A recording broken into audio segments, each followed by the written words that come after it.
In this module, you will learn about Swaraj Party, economic depression and its impacts, and Simon Commission.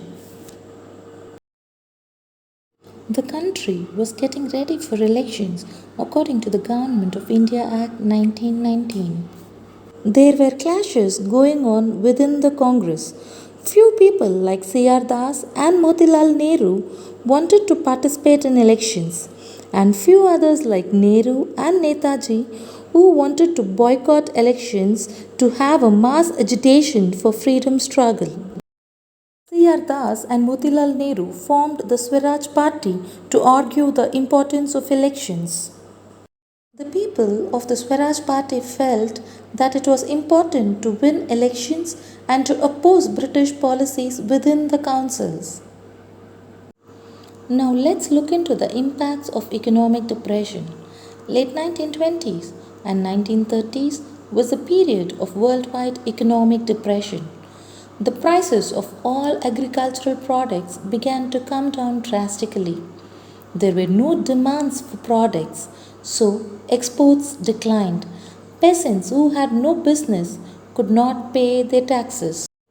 In the background, along with the freedom struggle, we have the economic depression going on. Against this background, the British set up a statutory commission under John Simon.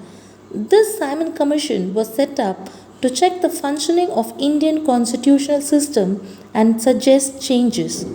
This Simon Commission was opposed by Indians as the commission had only British members and no Indians. The commission was greeted with the slogan, "Go back Simon."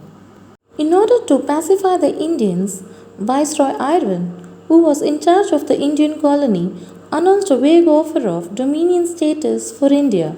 Dominion status here refers to the state of being in control under the British but not as subordinate. They had also asked the leaders to participate in the Round Table Conference, which was denied by the leaders of Congress as their aim was to achieve full independence.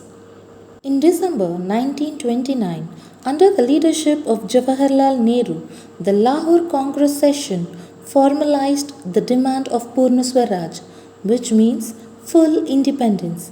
So it was said that 26 January 1930 would be celebrated as the Independence Day, when people would come together to pledge to struggle for complete independence. This abstract idea of independence could not be understood by the masses, so it attracted only a very few people. Now it's time to check your learning. If you're not able to answer all the questions, do start from the beginning of the module. Thank you.